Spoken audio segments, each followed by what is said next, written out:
The Two Noble Kinsmen, Act 2, Scene 1.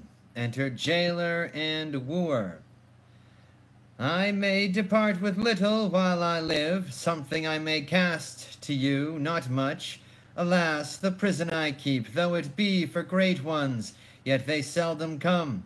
Before one salmon you shall take a number of minnows. I am given out to be the better line than it can appear to me. Report is a true speaker. I would I were really that I am delivered to be. Marry, what I have, be it what it will, I will assure upon my daughter at the day of my death. Sir, I demand no more than your own offer, and I will estate your daughter in what I have promised. Well, we will talk more of this when the solemnity is past. But have you a full promise of her? When that shall be seen, I tender my consent. I have, sir, here she comes. Your friend and I have chanced to name you here upon the old business, but no more of that now. So soon as the court hurry is over, we will have an end of it. In the meantime, look tenderly to the two prisoners. I can tell you they are princes. These strewings are for their chamber. 'Tis pity they are in prison, and 'twere pity they should be out. I do think they have patience to make any adversity ashamed. The prison itself is proud of 'em, and they have all the world in their chamber. They are framed to be a pair of absolute men. By my troth, I think fame but stammers him. They stand a grace above the reach of report. I heard them reported in the battle to be the only doers. Nay, most likely, for they are noble sufferers. I marvel how they would have looked had they been victors, that with such a constant nobility and force of freedom out of bondage, making misery in their mirth, and affliction a toy to jest at. Do they so? It seems to me they have no more sense of their captivity than I of ruling Athens. They eat well, look merrily, discourse of many things, but nothing of their own restraint and disasters. Yet sometime a divided sigh, martyred as 'twere in the deliverance, will break from one of them, when the other presently gives it so sweet a rebuke that I could wish myself aside to be so chid, or at least a sire to be comforted. I never saw him. The Duke himself came privately in the night, and so did they. What the reason of it is, I know not. Look yonder, they are. That's our sight looks out. No, sir, no, that's Palamon. Our sight is the lower of the twain. You may perceive a part of him. Go to, leave your pointing. They would not make us their object. Out of their sight. It is a holiday to look on them. Lord, the difference of men!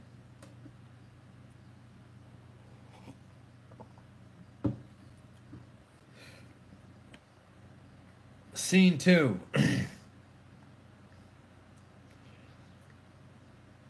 How do you, noble cousin? How do you, sir? Why, strong enough to laugh at misery and bear the chance of war yet. We are prisoners, I fear, forever, cousin. I believe it, and to that destiny have patiently laid up my hour to come. O cousin Arcite, where is Thebes now? Where is our noble country? Where are our friends and kindreds?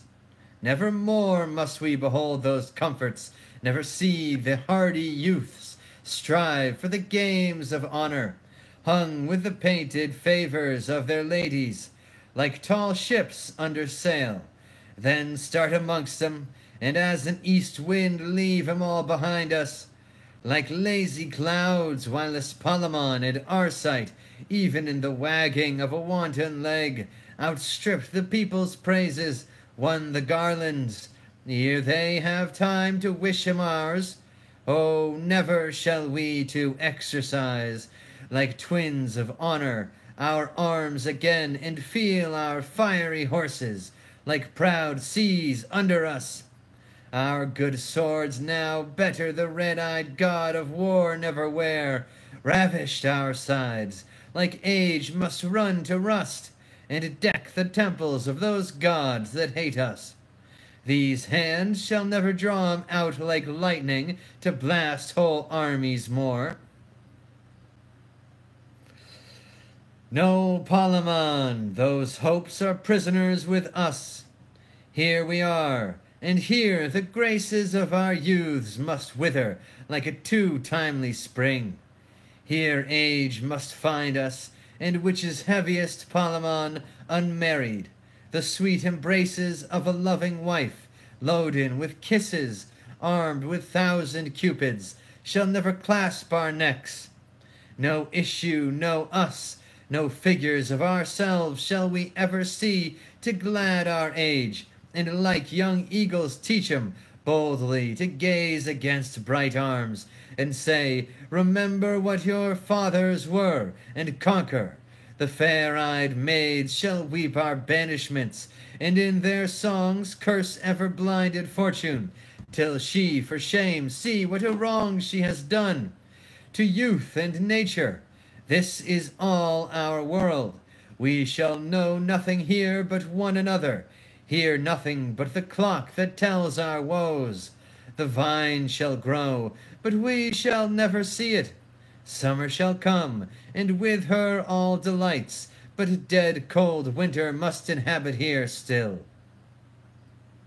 'Tis too true our sight, to our Theban hounds, that shook the aged forest with their echoes. No more now must we hollow, no more shake our pointed javelins, whilst the angry swine flies like a Parthian quiver from our rages, struck with our well-steeled darts. All valiant uses, the food and nourishment of noble minds, in us too here shall perish. We shall die, which is the curse of honor, lastly, children of grief and ignorance. Yet, cousin, even from the bottom of these miseries, from all that fortune can inflict upon us, I see two comforts rising, two mere blessings, if the gods please to hold here a brave patience, and the enjoying of our griefs together. Whilst Palamon is with me, let me perish if I think this our prison. Certainly 'tis a main goodness, cousin, that our fortunes were twined together. 'Tis most true, two souls put in two noble bodies, let 'em suffer the gall of hazard, so they grow together, will never sink. They must not say they could. A willing man dies sleeping, and all's done. Shall we make worthy uses of this place that all men hate so much? How, gentle cousin? Let's think this prison holy sanctuary to keep us from corruption of worse men. We are young, and yet desire the ways of honor, that liberty and common conversation, the poison of pure spirits might, like women, woo us to wander from. What worthy blessing can be, but our imaginations may make it ours, and here, being thus together, we are an endless mind to one another. We are one another's wife, ever begetting new births of love. We are father, friends, acquaintance. We are in one another families. I am your heir, and you are mine. This place is our inheritance. No hard oppressor dare take this from us. Here, with a little patience, we shall live long and loving. No surfights seek us. The hand of war hurts none here, nor the seas swallow their youth. Were we at liberty, a wife might part us lawfully or business. Quarrels consume us, envy of ill men crave our acquaintance. I might sicken, cousin, where you should never know it, and so perish without your noble hand to close mine eyes, or prayers to the gods. 1,000 chances, were we from hence, would sever us. You have made me, I thank you, cousin Arcite, almost wanton with my captivity. What a misery it is to live abroad and everywhere! 'Tis like a beast, methinks.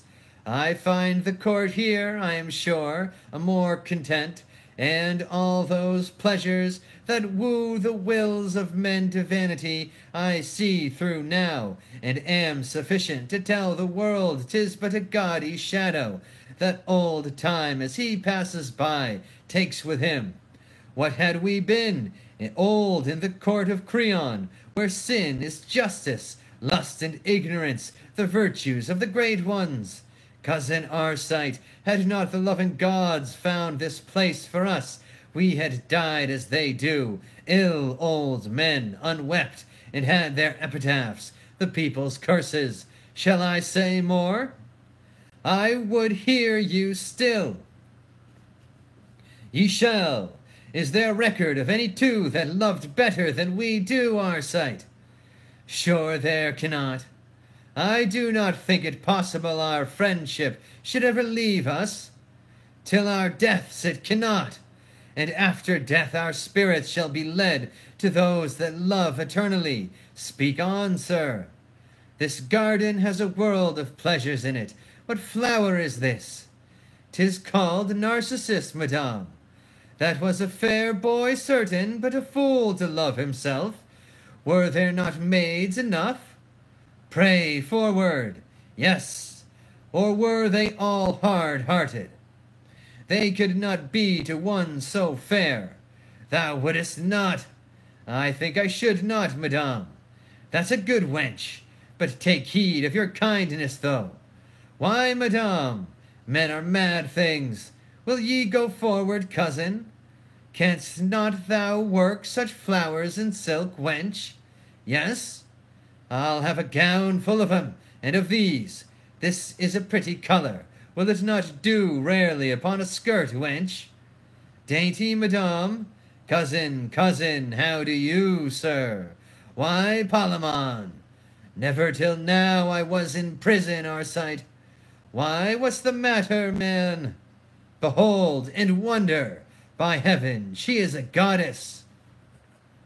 Ha! Do reverence, she is a goddess, Arcite. Of all flowers, methinks a rose is best. Why, gentle madame, it is the very emblem of a maid, for when the west wind courts her gently, how modestly she blows, and paints the sun with her chaste blushes. When the north comes near her, rude and impatient, then, like chastity, she locks her beauties in her bud again, and leaves him to base briars. Yet, good madame, sometimes her modesty will blow so far she falls for it. A maid, if she have any honour, would be loath to take example by her. Thou art wanton. She is wondrous fair. She is all the beauty extant. The sun grows high. Let's walk in. Keep these flowers. We'll see how near art can come near their colours. I am wondrous merry-hearted. I could laugh now. I could lie down, I am sure, and take one with you. That's as we bargain, madame. Well, agree then. What think you of this beauty? 'Tis a rare one.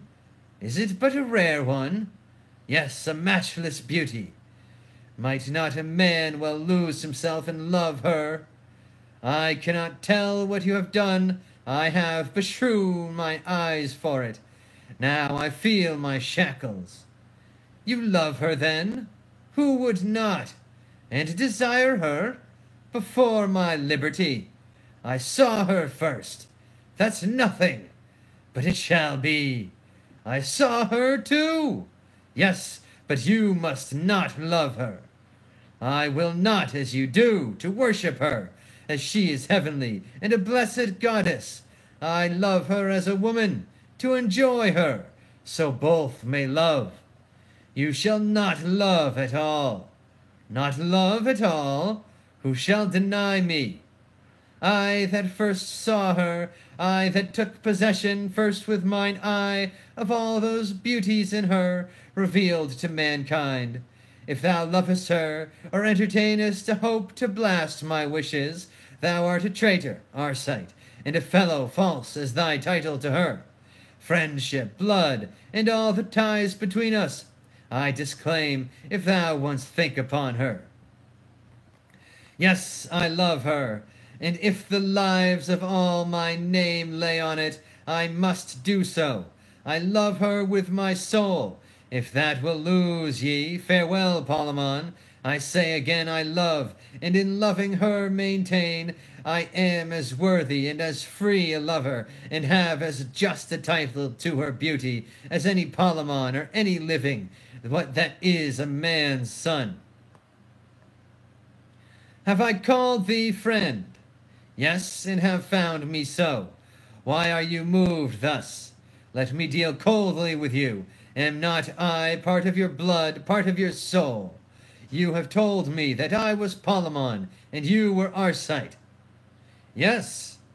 Am I not liable to those affections, those joys, griefs, angers, fears my friend shall suffer?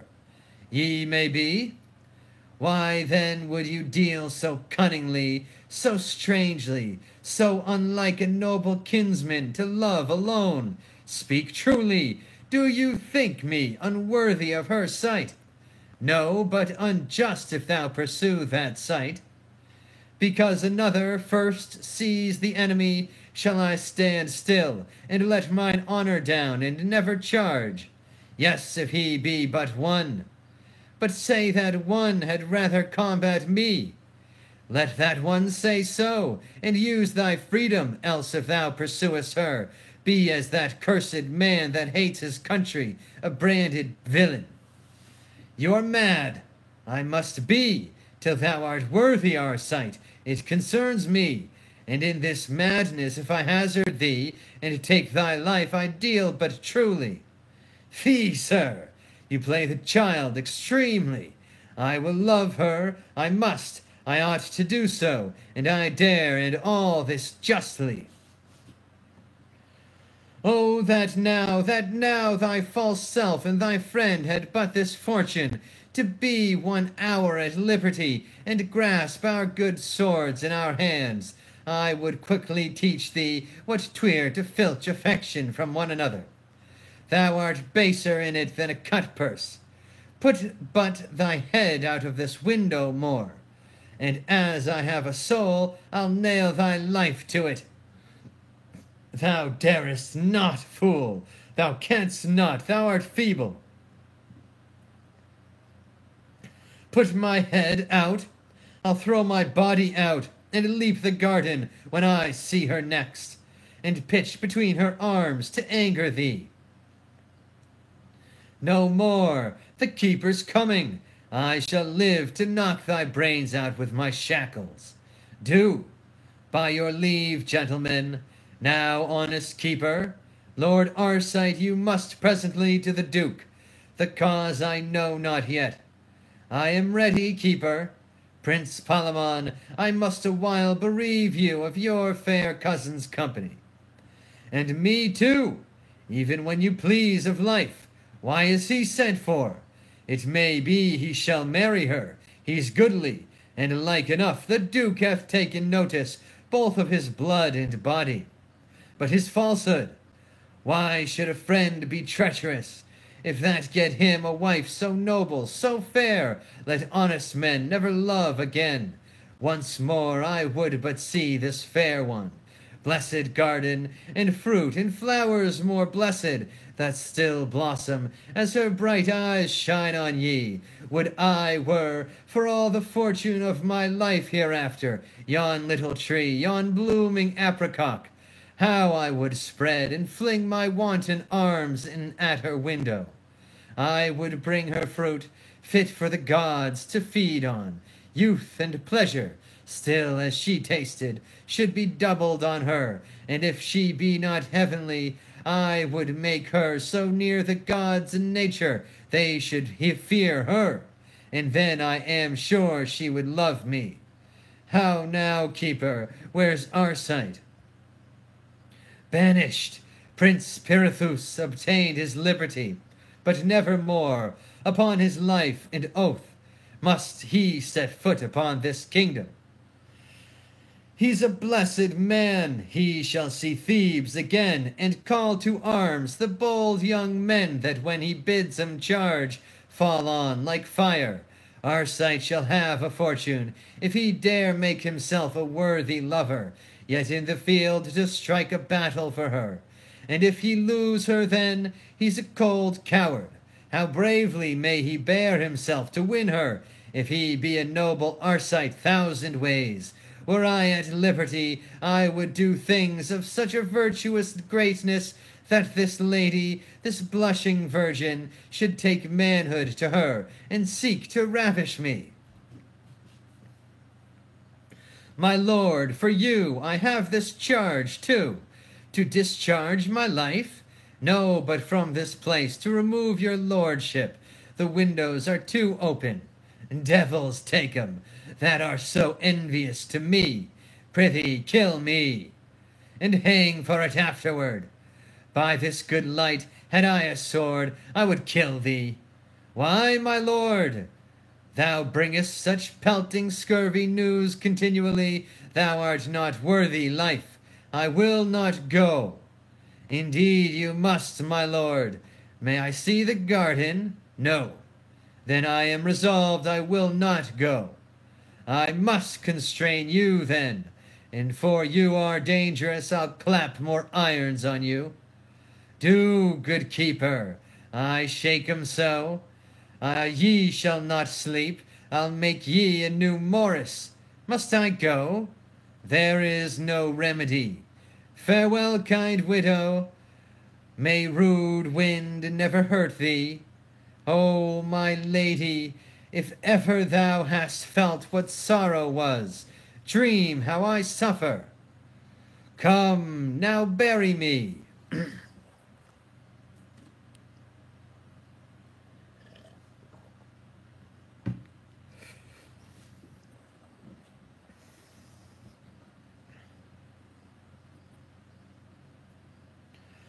Scene 3. Enter Arcite. Arcite. Banish the kingdom? 'Tis a benefit, a mercy I must thank him for. But banish the free enjoying of that face I die for. Oh, 'twas a studied punishment, a death beyond imagination. Such a vengeance that were I old and wicked, all my sins could never pluck upon me. Palamon, thou hast the start now. Thou shalt stay and see her bright eyes break each morning against thy window, and let in life into thee. Thou shalt feed upon the sweetness of a noble beauty that nature never exceeded, nor never shall. Good gods, what happiness has Palamon! 20 to 1 he'll come to speak to her, and if she be as gentle as she's fair, I know she's his. He has a tongue to tame tempests, and make the wild rocks wanton. Come what can come. The worst is death. I will not leave the kingdom. I know mine own is but a heap of ruins, and no redress there. If I go, he has her. I am resolved another shape shall make me, or end my fortunes. Either way I am happy. I'll see her and be near her, or no more. My masters, I'll be there, that's certain, and I'll be there, and I. Why then have we with boys? 'Tis but a chiding. Let the plough play today. I'll tickle out of the jade's tails tomorrow. I am sure to have my wife as jealous as a turkey, but that's all one. I'll go through. Let her mumble. Clap her abroad tomorrow night, and stow her, and all's made up again. Do but put a fescue in her first, and you shall see her take a new lesson out, and be a good wench. Do we all hold against the maying? Hold? What should ail us? Arcas will be there, and Senois and Ricas, and thee and 3 better lads never danced under green tree, and ye know what wench is, huh? But will the dainty Domine, the schoolmaster, keep touch, do you think? For he does all, ye know. He'll eat a horn book ere he fail, go to. The matter's too far driven between him and the tanner's daughter to let slip now. And she must see the Duke, and she must dance too. Shall we be lusty? All the boys in Athens blow wind in the breach on us. And here I'll be, and there I'll be, for our town, and here again, and there again. Ha, boys! Hey for the weavers! This must be done in the woods. Oh, pardon me. By any means our thing of learning says so, where he himself will edify the Duke most parlously in our behalfs. He's excellent in the woods. Bring him to the plains. His learning makes no cry. We'll see the sports, then every man's to his tackle. And, sweet companions, let's rehearse by any means, before the ladies see us, and do sweetly, and God knows what may come on it. Content, the sports once ended we'll perform. Away, boys, and hold. By your leaves, honest friends, pray you, whither go you? Whither? Why, what a question's that? Yes, 'tis a question, to me that know not. To the games, my friend. Where were you bred, you know it not. Not far, sir. Are there such games today? Yes, marry, are there, and such as you never saw. The Duke himself will be in person there. What pastimes are they? Wrastling and running. 'Tis a pretty fellow. Thou wilt not go along? Not yet, sir. Well, sir, take your own time. Come, boys. My mind misgives me. This fellow has a vengeance trick of the hip. Mark how his body's made for it. I'll be hanged, though, if he dare venture. Hang him plum porridge. He wrastle, he roast eggs. Come, let's be gone, lads. This is an offered opportunity I durst not wish for. Well, I could have wrestled. The best men called it excellent, and run swifter than wind upon a field of corn. Curling the wealthy ears never flew. I'll venture, and in some poor disguise be there. Who knows whether my brows may not be girt with garlands, and happiness prefer me to a place where I may ever dwell in sight of her.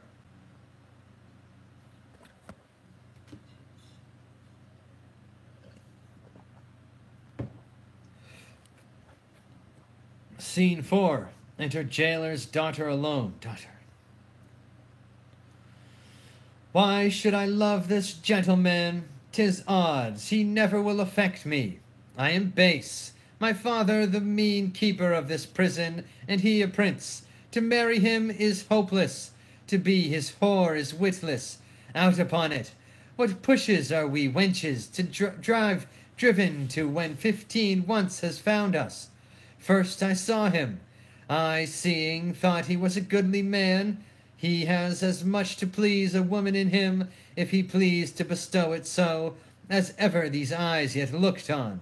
Next I pitied him, and so would any young wench of my conscience that ever dreamed or vowed her maidenhead to a young handsome man. Then I loved him, extremely loved him, infinitely loved him, and yet he had a cousin, fair as he too. But in my heart was Palamon, and there, Lord, what a coil he keeps! To hear him sing in an evening, what a heaven it is! And yet his songs are sad ones. Fairer spoken was never gentleman. When I come in to bring him water in a morning, first he bows his noble body, then salutes me thus. Fair gentle maid, good morrow, may thy goodness get thee a happy husband. Once he kissed me. I loved my lips the better 10 days after. Would he would do so every day. He grieves much, and me as much, to see his misery. What should I do to make him know I love him? For I would fain enjoy him. Say I ventured to set him free. What says the law then? Thus much for law or kindred. I will do it, and this night or tomorrow he shall love me.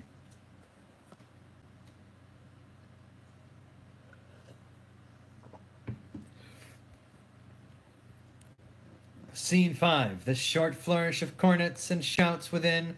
Enter Theseus, Hippolyta, Pirithous, Emilia, Arcite, disguised with a garland, etc.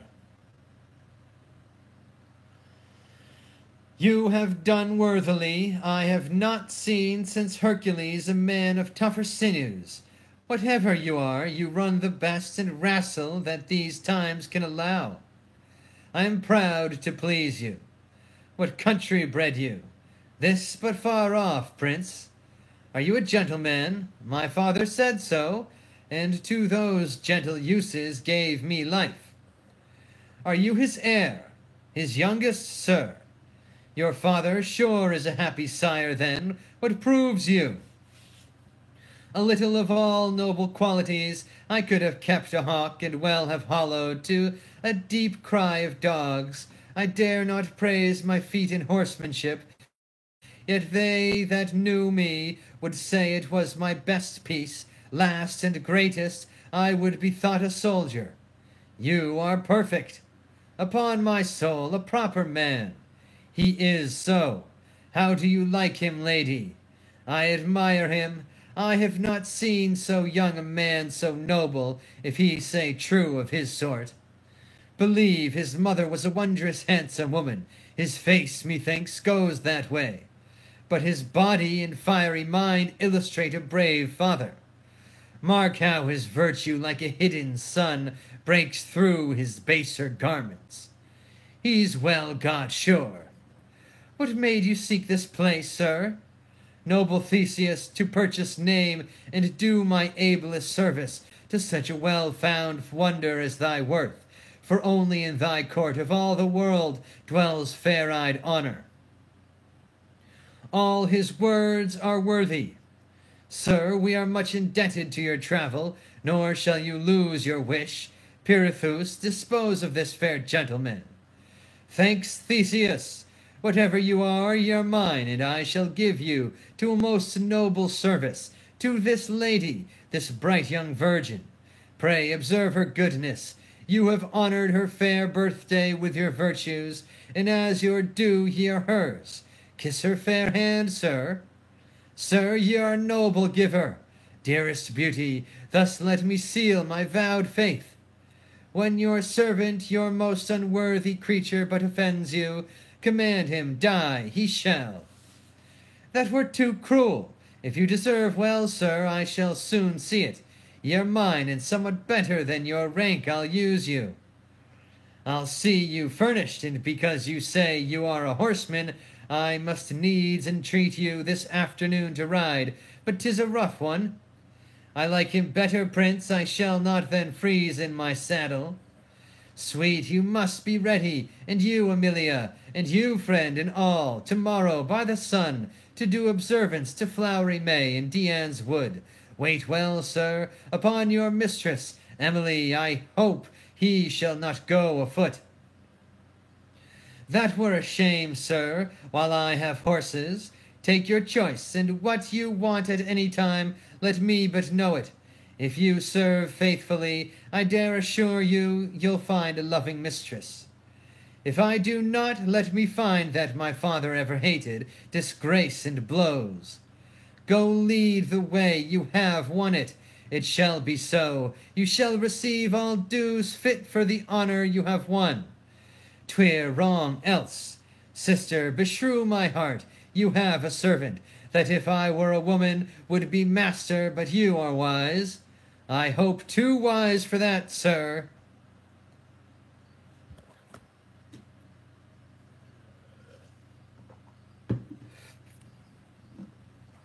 Scene 6. Enter Jailer's daughter alone. Let all the dukes and all the devils roar. He is at liberty. I have ventured for him, and out I have brought him to a little wood of mile hence. I have sent him where a cedar, higher than all the rest, spreads like a plain fast by a brook, and there he shall keep close till I provide him files and food, for yet his iron bracelets are not off. O love, what a stout-hearted child thou art! My father durst better have endured cold iron than done it. I love him beyond love, and beyond reason, or wit, or safety. I have made him know it. I care not, I am desperate. If the law find me, and then condemn me for it, some wenches, some honest-hearted maids, will sing my dirge, and tell to memory my death was noble, dying almost a martyr. That way he takes, I purpose, is my way too. Sure he cannot be so unmanly as to leave me here. If he do, maids will not so easily trust men again, and yet he has not thanked me for what I have done, no, not so much as kissed me, and that, methinks, is not so well, nor scarcely could I persuade him to become a free man. He made such scruples of the wrong he did to me and to my father. Yet I hope, when he considers more, this love of mine will take more root within him. Let him do what he will with me, so he use me kindly. For use me so he shall, or I'll proclaim him, and to his face no man. I'll presently provide him necessaries, and pack my clothes up, and where there is a path of ground I'll venture, so he be with me. By him like a shadow I'll ever dwell. Within this hour the hubbub will be all over the prison. I am then kissing the man they look for. Farewell, father. Get many more such prisoners and such daughters, and shortly you may keep yourself. Now to him. End of Act 2 of The Two Noble Kinsmen. Amen. Praise be to God. Jesus Christ. Jah